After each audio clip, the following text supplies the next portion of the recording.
More and more Olympians coming into the National Hockey League. Al Arbour told me this morning Mickey LaFontaine looks like he's going to be a good one. Well, he's got a great reputation, Bob. It's special for me because I started my career here on Long Island. It's home. Draft Pat LaFontaine from Verdun. I was picked by the New York Islanders. I met my wife here, family. We still live here. I think it's extra special for me at this time in my life because I've been retired from the game now since '99. It's given me an opportunity to kind of reflect on the game, what Long Island has meant to me as a person, as a player, and how everything really stems from being chosen as a New York Islander. He has done it again. My dad calls my brother and I in from spring cleaning and says, you got to come see this. The Islanders are in overtime with Philadelphia. And I run in, I'm 15 years old, and watching it, and I see Henning passes to Tonelli to Nystrom, and watch the goal. We're jumping up and down at 15, and I immediately went, Long Island, where's Long Island? And I went and grabbed the map, and I was like, put my finger, I said, that's Long Island. And the Islanders put Long Island on the map. Well, I played my junior hockey career in Verdun, which was 5-10 minutes away from the Forum where the draft was. And during the year, I had always was told that, hey, you're going to probably either go to Hartford, which picks second, or you're going back home to Detroit. So I was a kid from Michigan and skipped my senior year, followed a dream, wanted to become a hockey player, and played for the Verdun Juniors, which was like the Montreal Juniors. And every dream came true. It was a storybook season. So the draft was leading up. Nobody ever mentioned the Islanders at 3. So my mom, my dad, my agent Donnie Meehan, we're all sitting there in the Forum, and Hartford picks Sylvain Turgeon.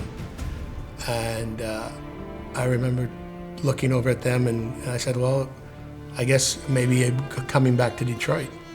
And as we're kind of talking, I hear my name come up. And I was like, New York Islanders, oh my God, 4 Stanley Cups. And we were kind of in shock. And then I found out later Bill Torrey was kind of playing possum and just not, as Bill was great at doing. And I was picked 3rd and elated. Now, if you told me 3.5, almost 4 years later, I just turned 19, that in Winnipeg, that I would be lining up at a face-off, played in the Olympics in '84. A week later, joined the Islanders, looked on my left, it was John Tonelli. I looked on my right wing, it was Bobby Nystrom. I thought you'd been crazy. Nobody could have told me that could have come true. Things just clicked. I remember it was my second game, and my dad was a big Maple Leaf fan, so he drove up from Michigan.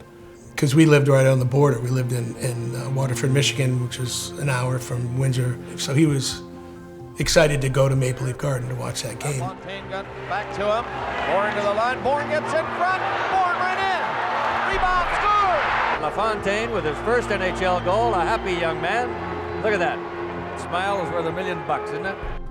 And the game I'll never forget because somehow the chemistry just connected, and we ended up winning that game 11-6.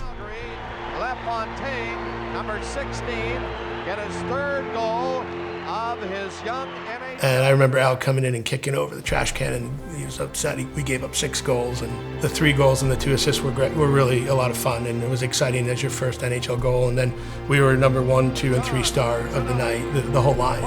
Nystrom, the first star, Pat LaFontaine. But it was when Jim Corrin actually took some liberties on me, and I turned around, I think I slashed him or did something, and then Bobby Knight came in, and it was my first penalty. So I'm sitting next to Bobby, and he just said, hey kid, don't ask me any questions, go straight to the bench. So I was almost ready to say, okay, Mr. Nystrom. I mean, I just turned 19. I didn't say anything. My 2 minutes were up, I skated straight to the bench, and before I got to the bench, I looked and I saw Bobby grabbed Jim Corrin at center ice, and I turned around and he just, one after the other, uppercuts right, then he switched arms, and I remember just going, whoa. And Jim Corrin never came near me again. No, in fact, that just sent the message right away. And when I met my dad after the game, it wasn't, hey, congratulations on your first goal, a hat trick, the win. He just said, now you know why they win, what Bobby Nystrom just did. But the great thing about teammates with Bobby's, like, even years later, I'll get emotional talking about it, but they still have your back. Yeah, it's a special bond between hockey players. One of the things that the players and Al did was that nothing was given to you. You had to earn your ice time. Flats and I talk about it a lot.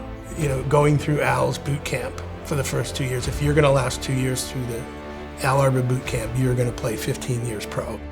You know, because he was great at knowing that you had to physically be in good shape. You had to learn the skills, you had to learn the plays, but mentally, you had to be tough. And he would always say, you know, come playoff time, it's 80% mental, 20% physical.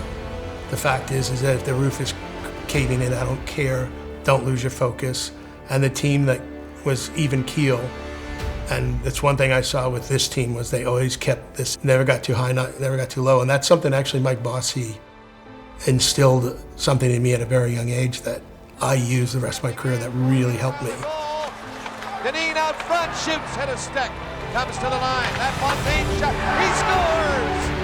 LaFontaine at the blue line, here in the fourth overtime, firing the shot. So I always talk about it. Everyone talks about the Easter Epic, which is something I'll always, you know, cherish and remember. All of that stems because of Bill Torrey and the New York Islanders saying, we're going to choose Pat LaFontaine number 3 in 1983. And it's more of gratitude for the fact that if it wasn't for that moment, all of these other special moments, my teammates, friends here on Long Island. He shovels it to LaFontaine, he scores! Islander record, Pat LaFontaine with goals in 11 consecutive games. You see that smile? LaFontaine through the defense, comes in, shoots and scores! Pat LaFontaine!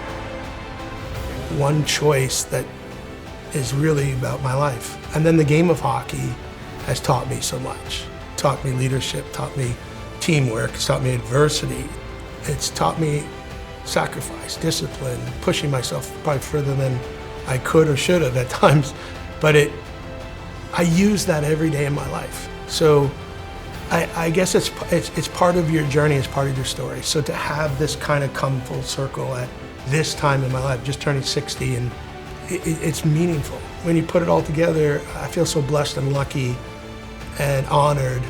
And then to go in with a lot of the guys I played with, like all the jerseys up there, all the guys that are in the Hall of Fame. I feel so blessed, but most importantly that I got to play for the Islanders for that period of time and really, really coming to my own as a player and try to help my teammates. Meet my wife, most importantly, our family, because I always said hockey is a stepping stone to get you to service and purpose, and it's allowed me to have the family, and that's the greatest joy. It's gratitude to the Islanders for bringing me here, for starting out the rest of my life, and then coming full circle to be, you know, part of this Ring of Honor and these great Hall of Famers who played for the team and know what it's like to be a New York Islander, to be an Islander. It's come full circle, so it's extra special.